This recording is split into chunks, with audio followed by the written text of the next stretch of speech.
Notre mission est de soigner. Depuis sa création, il y a 11 ans, avec toutes les équipes, Vivalto Santé a voulu affirmer ses convictions et ses valeurs. Nous avons défini les valeurs tous ensemble, il y a maintenant 8 ans. L'audace, la première des valeurs, dans un milieu difficile, partir à l'aventure, c'était audacieux. La confiance en soi, la confiance dans les autres, la confiance dans l'avenir était une valeur qui nous a porté pour lutter contre cette méfiance qui peut ruiner toutes les énergies. Et la troisième, c'est l'équipe.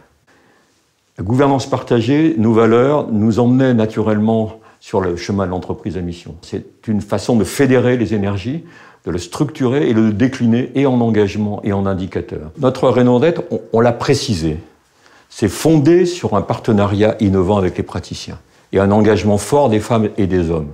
Notre mission au service de tous est de soigner et d'accompagner nos patients tout le long de leur parcours de soins et de leur vie.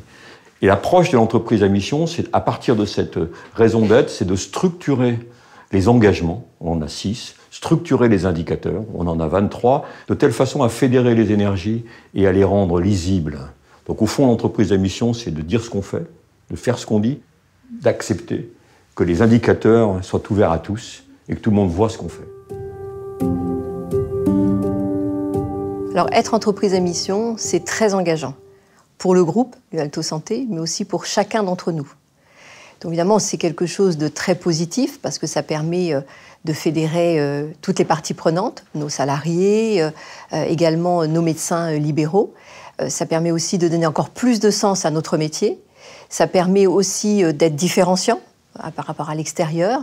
On est le premier groupe à être entreprise à mission et donc pour recruter des collaborateurs, pour attirer des talents, pour fidéliser nos salariés, pour aussi développer des partenariats, c'est extrêmement engageant et important. Alors évidemment, en dehors de tous ces côtés positifs, c'est aussi une prise de risque parce que ces engagements, on a défini 6 engagements statutaires et ces engagements, et bien pour chacun d'entre eux, on a défini des objectifs précis avec des indicateurs chiffrés qui vont être suivis et audités par un organisme tiers indépendant et qui seront publiés ensuite. Donc évidemment, c'est une prise de risque. La non-atteinte d'un des objectifs, ou même de plusieurs, peut nous faire perdre le statut d'entreprise à mission. Mais bien sûr, aujourd'hui, on s'est déjà mis en ordre de marche pour ancrer tous ces engagements et ces objectifs dans des actions concrètes de terrain. Je vous propose de découvrir maintenant ces 6 engagements en détail.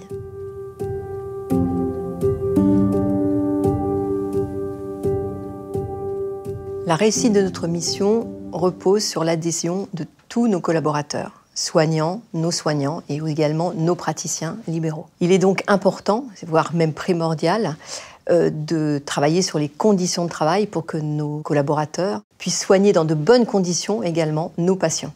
C'est pourquoi nous allons travailler sur la qualité de vie au travail et les conditions de travail de nos salariés, mais nous allons aussi, et nous travaillons déjà pour favoriser l'inclusion professionnelle, notamment en faveur des salariés en situation de handicap. Nous avons un accord agréé au sein de Vivalto Santé et nous allons aussi travailler sur l'insertion des nouvelles générations.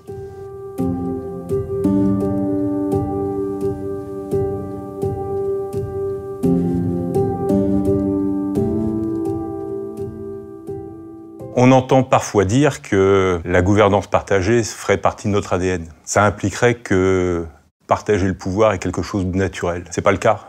La gouvernance partagée, c'est une création humaine.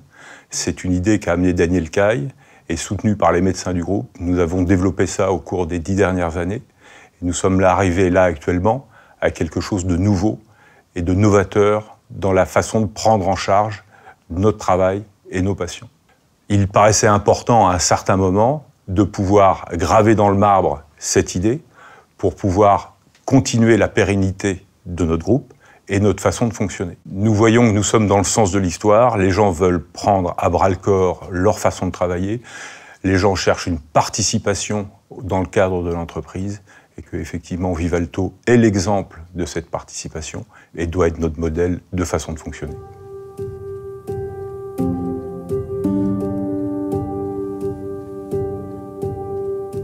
Une dynamique déjà bien enclenchée avec plus de 1500 praticiens impliqués dans la recherche. Des pratiques à la pointe de la médecine moderne, avec près de 70% des opérations réalisées en ambulatoire et l'intégration croissante de la récupération rapide après chirurgie. Une dynamique qui devra encore s'amplifier, tout comme les innovations visant à transformer nos organisations et pratiques. Digitaliser pour simplifier la vie des patients et le suivi de leur parcours de soins, mais aussi pour soulager les soignants de leurs tâches administratives afin qu'ils se recentrent sur leur cœur de métier, le soin et l'accompagnement des patients.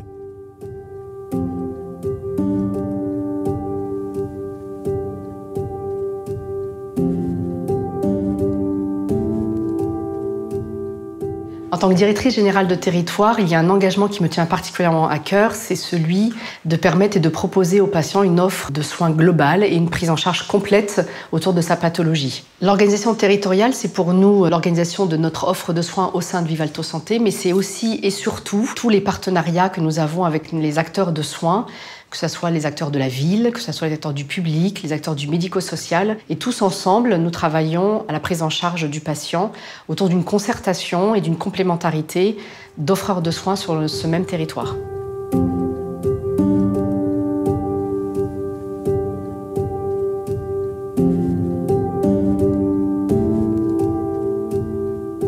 La politique de croissance et d'investissement du groupe Vivalto Santé passe par 3 thèmes principaux. Un premier thème qui est l'indépendance, le second la pérennité, et enfin pour un troisième thème qui est de rester attractif. L'indépendance financière nous permet de choisir l'établissement que l'on veut acquérir pour augmenter notre maillage territorial. La liberté financière, c'est de pouvoir choisir ce que l'on veut développer, ce que l'on veut acquérir, ce que l'on veut définir comme stratégie. Donc on a la stratégie d'investissement qui est la croissance externe, on a la stratégie médicale de développement qui correspond en fait à l'organisation médicale du groupe Vivalto Santé. L'idée, c'est d'optimiser la qualité des soins et d'améliorer notre maillage territorial. La pérennité, elle se situe à 2 niveaux. C'est la pérennité des établissements de santé, c'est la pérennité des personnels, c'est la pérennité des médecins. Donc en fait, c'est la pérennité du projet médical. Aujourd'hui, le projet médical, il est décliné au niveau du groupe Vivalto Santé, que ce soit au niveau des établissements de santé, mais aussi au niveau des territoires. Et enfin, l'attractivité pour recruter de nouveaux praticiens, pour recruter du personnel soignant et surtout garder nos personnels soignants sur des plateaux techniques qui nous permettent d'avoir une excellence de qualité de prise en charge de nos patients.